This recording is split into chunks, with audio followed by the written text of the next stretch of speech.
ओम नमो नारायण। मैं शिवानी नंद देवभूमि से शिवपुराण के 18 अध्याय बोलने जा रही हूँ।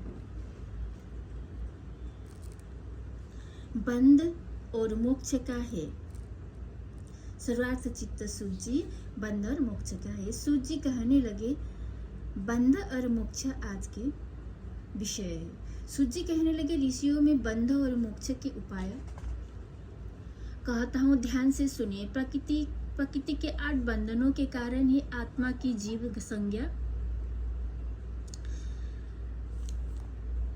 इनसे छूटकर मुक्ति को पाता है। प्रकृति के आगे बुद्धि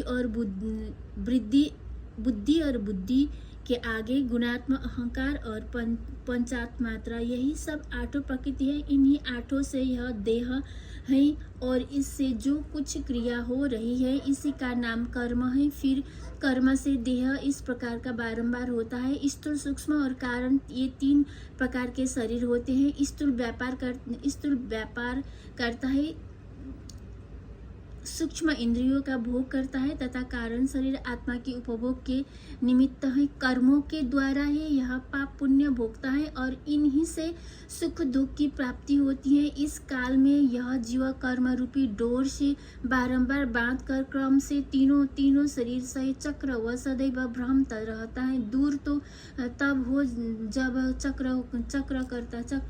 कर्ता का पूजन करो। 8 प्रकृति ही चक्र है। शिवजी इनसे परे हैं, वही चक्र करता है, वही 8 को बस में किए स्थित हैं। वे शिवजी सर्वज्ञ, निष्प्रिय और परिपूर्ण है। जो मन, वचन, शरीर और धन से वीर लिंग या भक्तजनों में शिव भावना करके उनकी पूजा करते हैं, उन पर वे महेश जो प्रकृति से परे शिव है निसंदेह अवश्य ही प्रसन्न होते हैं। सूत जी बोले, हे ब्रह्मांड सुनिए, वह लिंग है जिससे सब काम नए पूर्ण होता है। वह स्थूल भी है और सूक्ष्म भी, उसी को पंचाक्षर कहते हैं। उसकी पूजा ही मोक्ष है। इसके अतिरिक्त पुरुषार्थ से और प्रकृति से भी बनाए हुए बहुत से लिंग हैं जिन्हें शिवजी ही जानते हैं, अन्य नहीं। किंतु पृथ्वी के विकास से मैं 5 लिंग कहता हूँ, स्वयंभू लिंग, बिंदु लिंग, प्रतिष्ठित लिंग, चर लिंग और गुरु लिंग। जो लिंग किसी देवता या ऋषि के तप से या पृथ्वी को फोड़ कर वहाँ स्वयं निकला हो वह स्वयंभू लिंग कहलाता है। उस लिंग की पूजा करने से स्वयं ज्ञान की वृद्धि होती है। इसी प्रकार सुवर्ण, चांदी और पृथ्वी आदि की वेदिका में या लिंग को प्रणव मंत्र से पत्र पर लिखकर उसकी प्रतिष्ठा और आह्वान करे तो वह बिंदु नादमय लिंग स्थावर और जंगम रूप शिव दर्शन के योग्य है। ये तो जिसमें शिवजी का विश्वास हो उसमें ही वह फल देते हैं। पृथ्वी पूर्ण लिंग को संपुट पात्र में रखकर पृथक गृह में स्थापन करे और नित्य भोजन निवेदन करे, परंतु यह गृहस्थ के लिए उचित है। निवृत्त हुए जनों को सूक्ष्म लिंग का ही विधान है। उनके लिए विभूति से अर्चन करे। विभूति का एक अलग ही महत्व है। शिव का भक्त शिव स्वरूप हो जाता है, अतः स्त्री हो या पुरुष उसे सदैव भस्म धारण करना चाहिए। दिन हो या रात, किसी समय भी सजल भस्म को त्रिपुण सहित धारण कर जो शिवजी की पूजा करता है उसे निश्चय ही शिव पूजा का पूरा फल मिलता है। शिव मंत्र द्वारा भस्म धारण करके श्रेष्ठ आश्रमी होता है। शिवपरायण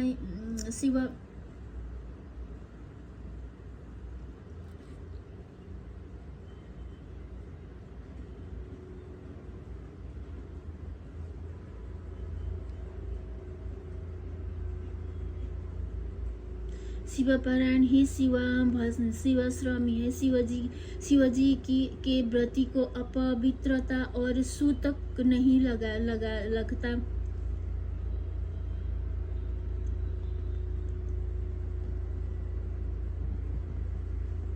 क्योंकि वह भस्म लगाए रहता है। गुरु के हाथों उसके सीख कर नित्य भस्म धारण करना योग्य है। वही सच्चा गुरु है।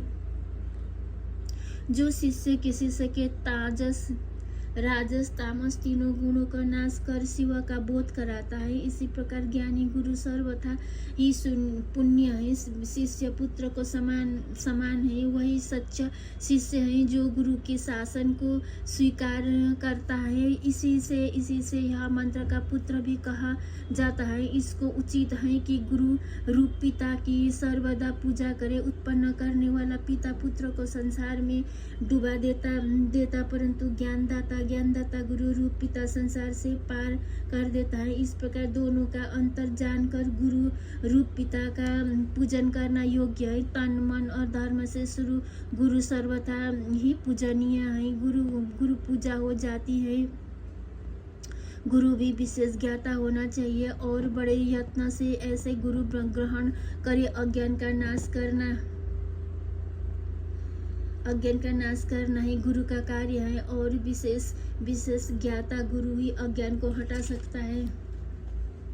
सब कर्मों के आदि में विघ्न नाशक गणेश जी का पूजन करना चाहिए। फिर सब बाधाओं की शांति के लिए देवताओं का पूजन करें।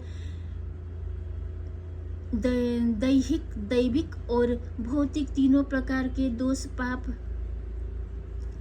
देवादिक पूजन से शांत हो जाते हैं। आश्चर्य जैसा कहे वैसा विष्णु आदि की पूजा करें, जिसमें जप और हवन आदि सभी विधान संपन्न होता है। दानादि का भी नियम पालन करना पड़ता है। प्रतिभा का भी दान किया जाता है। स्वर्ण प्रतिभा का दान दक्षिणा सहित करे। संपूर्ण आयु की सिद्धि के लिए तिल का दान करे। व्याधि दूर करने के लिए घृत का पात्र दान करे। 1000 ब्राह्मण का भोजन करवाए। दरिद्र हो तो गौ को भोजन करवाए अथवा और भी धना भाव हो तो यथाशक्ति भोजन करावे। भूत आदि की शांति के लिए भैरवी की पूजा करे और सबके अंत में श्री शिवजी का महाअभिषेक करे तथा उन्हें नैवेद्य समर्पण कर ब्राह्मणों का भोजन करा दीजिए। यदि इस प्रकार का शांति यज्ञ प्रत्येक सर्व फागुन मास में करे तो बहुत से दोषों का शांति हो जाती है। परंतु ऐसा सविधि दक्षिणा युक्त यज्ञादि का कर्म धना भाव के कारण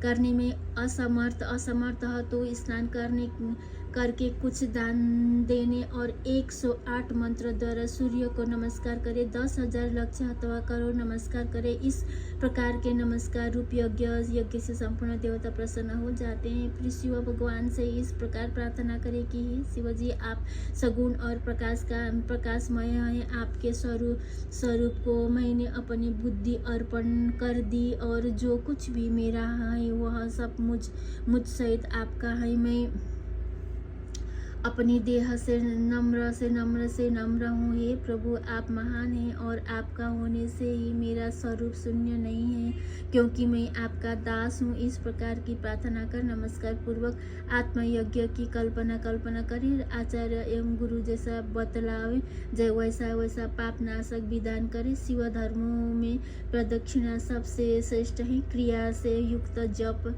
जप रूप प्रवण ओमकार ही प्रदक्षिणा है। जन्म और मरण माया चक्र है और इसी को शिव का बलिपीठ कहते हैं। बलिपीठ से प्रारंभ करके प्रदक्षिणा करे। क्रम से नमस्कार द्वारा आत्मसमर्पण करे,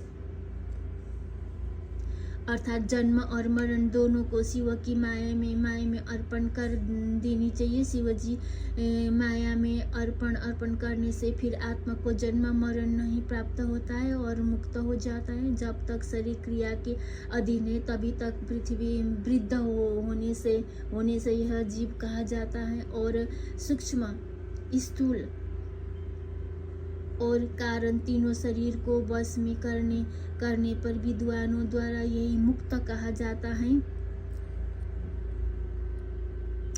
और शिवजी ही उस माया चक्र के प्रेरणा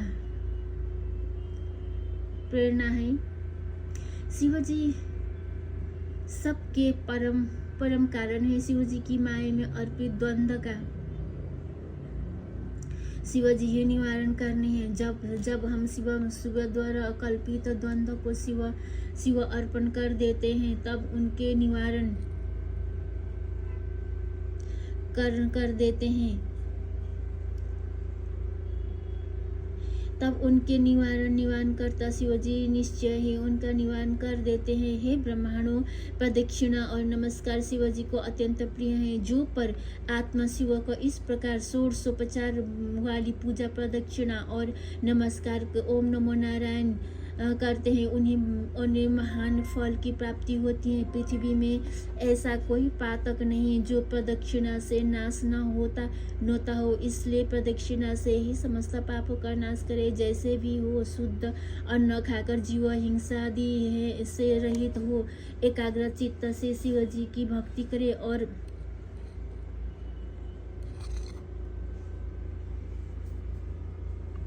और मौन रह शिव रहस्य का यथाशक्य गोदान करे। परंतु शिव भक्तों में अवश्य ही शिव महात्मा को प्रकाशित करे। शिव मंत्र के रहस्य को शिवजी ही जानते हैं, अन्य नहीं। शिव भक्तों को चाहिए कि नित्य ही शिवलिंग का आश्रय पास करे। हे ब्रह्मांडों, जो मनुष्य इस अध्याय को पढ़ेंगे या सुनेंगे, वे शिवजी की कृपा से ज्ञान की प्राप्त होंगे, मोक्ष प्राप्त होंगे। ओम नमो नारायण। ओम नमो